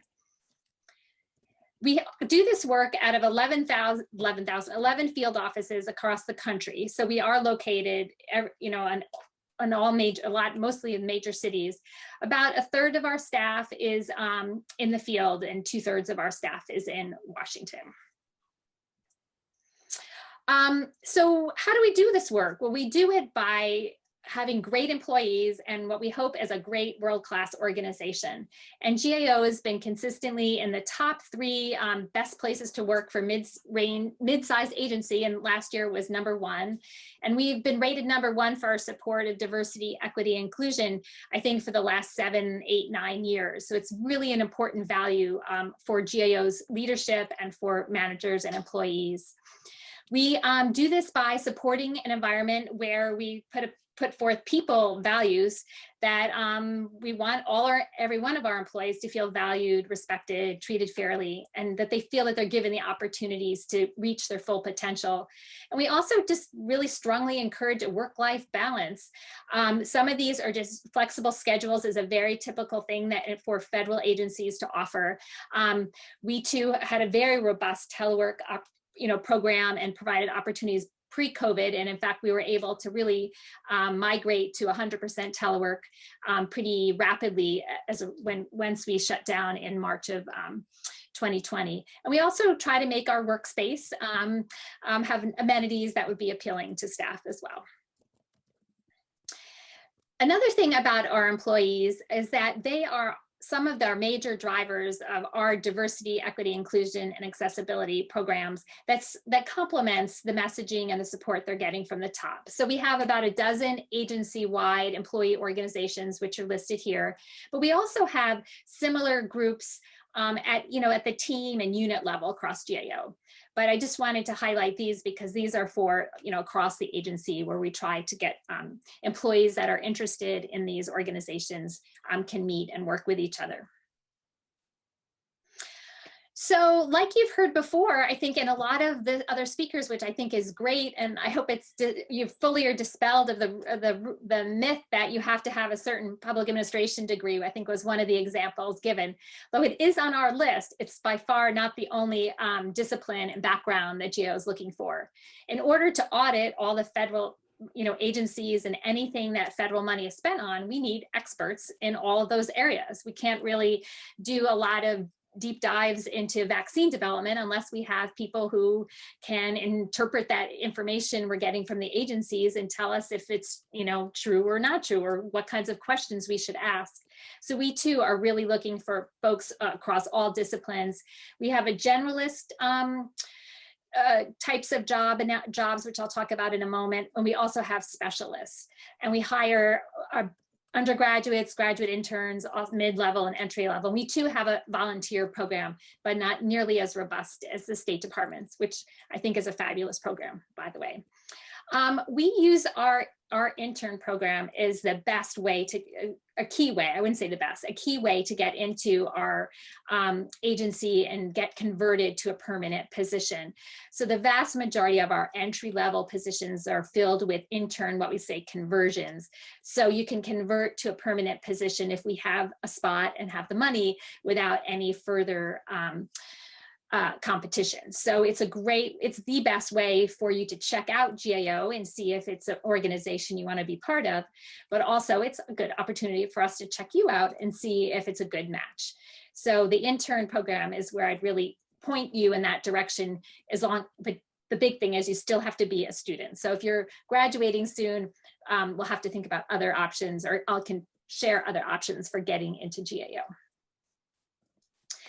So the key competencies and skills I wanted to highlight here, again, you'll look at these and you can get these from a wide variety of disciplines and backgrounds. You do not have to be a particular major in government to know how to work in a team, and all our work is done in teams, or to develop really strong critical thinking and analysis skills. Written and oral communications are certainly important skills across all disciplines. And so I think that that's another thing when you're putting together the paperwork for our general internship. announcement, these are actually the kinds of skills we'll be looking for. And I just want to highlight one, word I have at the end is sort of curiosity.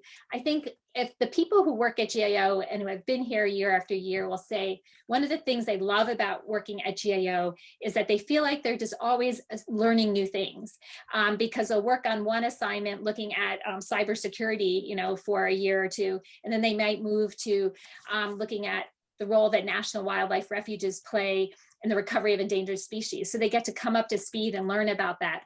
So wanting to work in an environment like that and being naturally curious, I think goes a long way for you to be successful at GAO and to fit in culturally as well.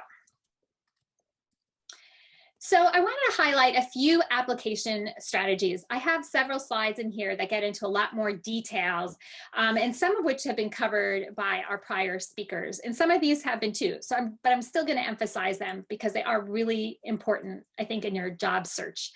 You need to know about the announcement. As you heard a lot, sometimes these announcements are not out there or not open for very long. Our typical internship announcement is open for 14 days, and we have 3 internship cycles during the year. But so that's 6 weeks during the year that you need to know about that announcement. So for right now for GAO, you can sign up for alerts about GAO jobs through Usajobs. We also post them in Handshake. You can also reach out to me or other contacts we have with the university, and we can give you heads up. We know about what time they'll come out typically, but you never know because of our budget situation. They could be off by a few weeks. So you need to know about it. And I think, as you also heard, start working on it now. I mean, that's something you create your Usajobs profile and start populating, your first federal resume now. So you can do that even before you know about the announcement. The other thing you heard about, and I want to emphasize this too, is to read that announcement. I mean, it might come across as a little bureaucratic, or not might, it probably will come across as bureaucratic, but there's just some same information that's in them, and that can really help you succeed at this job to get your application through the system. One, it'll tell you if you're eligible or not. We've talked about that. It'll talk about what day the announcement closes, which is really important. But it'll also use a lot of words in there to describe what you'll be doing, and those are the perfect words to use in your resume and in your there's an assessment question as part of that announcement. So those words are there. So if you don't use them, you're really doing yourself a disservice, because it's almost like here's the cheat sheet, for getting your application at least to meet the minimum qualifications to be considered for the position. And we also talked about being detailed. That one-page resume does not do you any good for keeping it all on one page and making it look pretty. Doesn't help you meet those minimum qualifications or score highly when your job and your application is reviewed. In that discussion, when you talk about a project or the volunteer experience or an internship or even work you did in high school, if you can show like how you did your work, why you did the work, what you achieved in that work, I mean, all of that will definitely fill up more than one resume, one page. And you can also include stuff about school projects. I mean, that's really important too for GAO, any type of experience you had working in a team on a research project, delivering a presentation to your class, or volunteering on campus for an organization, and what you did to help look at attendance data and keep track, looking in Excel spreadsheets to create pivot tables. I mean, all of those things are very, you might think, oh, it's just a club, but it demonstrates that you have experience doing these kinds of tasks. And that's what this next bullet is, including everything that you've done that relates to the job you are seeking. Another piece I want to point out, because I've heard that this often gets people knocked down in their their application is scored, is that we do have an assessment question or two, and sometimes people don't fully answer it. It might ask you to report on your experience in 3 areas, and they might just mention their experience in 2 and just not mention the 3rd. And even though those 2 that you answered hit it out of the park, if you didn't answer the 3rd, your score will never get high enough to be reviewed. So really look at those instructions, not only for the assessment question, but for the overall announcement, and just double check, triple check that you've, crossed all your I's, crossed all your I's, dotted your I's and crossed your T's, and responding to that, all the instructions you've gotten. Proofread. I know that that's about the third or fourth time we've heard that.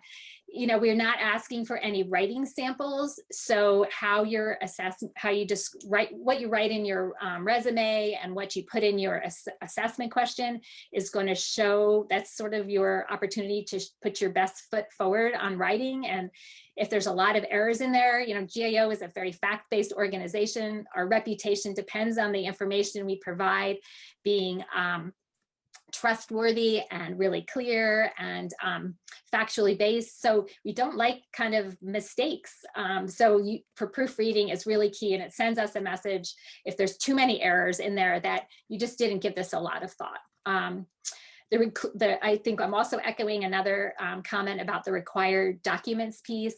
Again, no one's going to call you up the next day and say, oh, by the way, you know, your transcript wasn't attached, you know, be sure to get it in. You know, you won't be considered. It'll be automatically disqualified if you don't have the documents. So make sure, again, this is not the kind of thing you want to do at 11 o'clock at night when the application closes at midnight.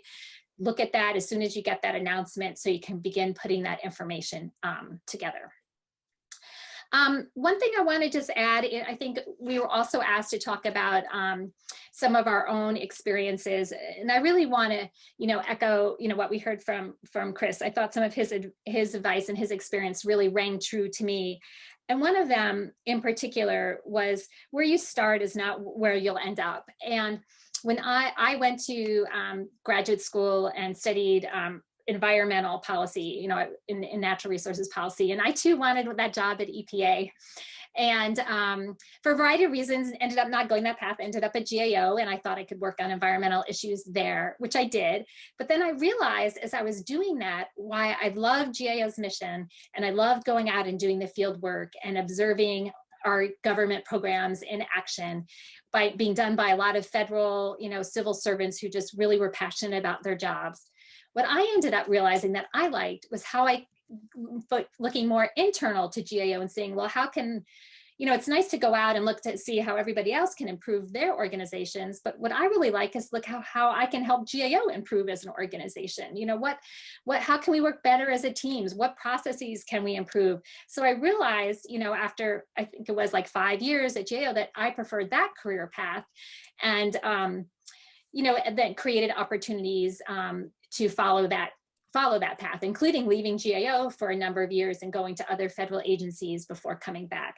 So I really like that, you know, just getting your foot in the door and giving an organization or a job a shot doesn't mean that you have to have it all figured out. In fact, you might think you have it figured out, but once you're there, you realize, hey, I love this about this job, but I don't quite like this, or this is where I really want to be. I want to travel. And over time, you'll be able to look for opportunities a little more easily once you're in the door. So I really liked that. The other thing I want to, and we've mentioned, is looking at that federal resume as just a real advantage to you to be able to have that space. And just if you can work through the bureaucratic approach to creating it in Usajobs, I think you'll really find it beneficial. And making those, you can save, I think it's 5 different resumes, targeted resumes in Usajobs. And you can just tweak them a little bit, or you can tweak them a lot, or you can tweak them for different job announcements once you apply. So there's a lot of opportunities there, and they're always trying to make that system work better. But the more you can do things ahead of time to get things in place, so when you're really trying to get all the final announcement completed or package completed, you have everything in place beforehand. So I'm trying to think if there's anything else. So just on the other slides, I won't discuss them, but I'll just show them so you know it's here. So here's a little bit more about GAO. And then I have just some tips that we give about just demystifying the federal job process, probably similar to some of the information that's covered in the Forest Services webinars, which I think is a great idea. So I have a little section about just Usajobs application tips here. I also have a discussion specifically about this kinds of similar words you can use that are found in a job announcement that might relate to projects or internships or things you've done at school or in other jobs. And I have a little discussion about assessment question tips because we do have an assessment question as part of most of our applications. So this gives you some tips about that. One of them I want to highlight is not to say see resume, because that will be an automatic disqualification. And then some interview tips. So if you're like the State Department and the other agencies, our jobs are very competitive. So if you get called for an interview, you really want to nail it. And here are some things that we'd like to share with our applicants who get asked for interviews. And I think to follow these things will help you just be more prepared and have fewer surprises, so you can put your best foot forward during your interview. And I think that's all I've got. That's great. All right. Geez. Thank you for that wonderful information. And it's so affirming to me as I hear some of the things you're saying, because we're telling students the same thing. So that's very reassuring. So I'm just checking the chat here to see if anybody has any questions. So what do we have? And again, just to emphasize the fact that the federal resume is longer, and I put it once again in the chat for those people who came late, but that gives you some breathing room. You really have the space to include all of your experiences and really go into some of that detail, which you don't have space for on a typical resume. So while it could be daunting, oh my God, it's longer, it's actually freeing in some ways because you've got the space to really highlight your skill set. Okay, so I'm just checking the chat here. We got 2 new messages. Wondering if you could give us your contact information. Would that be all right, Deborah? Yeah, sure. I just added it to the oh, chat. Perfect. It's my last name in D and then at gao.gov. Yeah, and I think those PowerPoints are really wonderful in terms of that great information that people can digest on their own. And so thank you for putting that together. That's a huge resource. Okay. And I just want to, because a number of people have asked in the chat about this recording. We are going to, once we get it through Zoom, we will be posting it on Handshake because I think it's an excellent resource and there's all sorts of information been shared. Jen, where are we going to put it on Handshake, just so we know? Great question. There's a federal jobs folder that we have in Handshake in the resources section. So that's where it will be. I anticipate it will be up after Thanksgiving because we're going to take the video, process it, and then we have to send it to another department that will upload it. And then we'll be able to have the link. So it's a multi-step process, but it will get up there. And if for any reason anyone can't find it, just contact our office and we'll be happy to link you to it. Okay. Hey, and just an additional question, if we have time for one more, somebody put in the chat, does LinkedIn assist in federal jobs acquisition? And we can throw that out to any of our panelists. Any thoughts about how LinkedIn jives with the federal career search? I think, it jives in the same way for any search. You can use it to try to make connections with, if you know of an agency you're interested in making a connection with, you can certainly put in that in search and then try to make the connections the same way you would do if you were interested in working at Google or, anywhere else. So, and we post jobs on LinkedIn. We use our GAO, pages to host, to post, and a lot of our employees will share them that way too. That's how GAO right now uses LinkedIn. That's great. That's good to know. And somebody wanted to know where your office was. My office is in Washington, DC, at the headquarters of GAO. But we do have a Boston office too, and maybe sometime we can arrange a visit there, or at least get them to you, if not you to them. We would love to do that. That's great. That's great. All right. Just checking. I got one more last message here. Okay. So without further ado, I want to once again thank all of these wonderful panelists. This incredible information. I'm really excited. And we are going to break into the breakout rooms. I'm going to pass it back to Jen, who's going to give us our final instructions. Yes. So thank you so much, everyone. This was awesome. I have created breakout rooms. I know some students have had to leave to go to class and work, but there are some students who are excited to talk to our panelists and keynote. So I'm going to open the rooms. Students should be able to self-select which rooms you would like to go to, but we will be here if you need any help. And we just want to thank everyone one last time. Thank you so much to our panelists, our keynote. We really appreciate everything.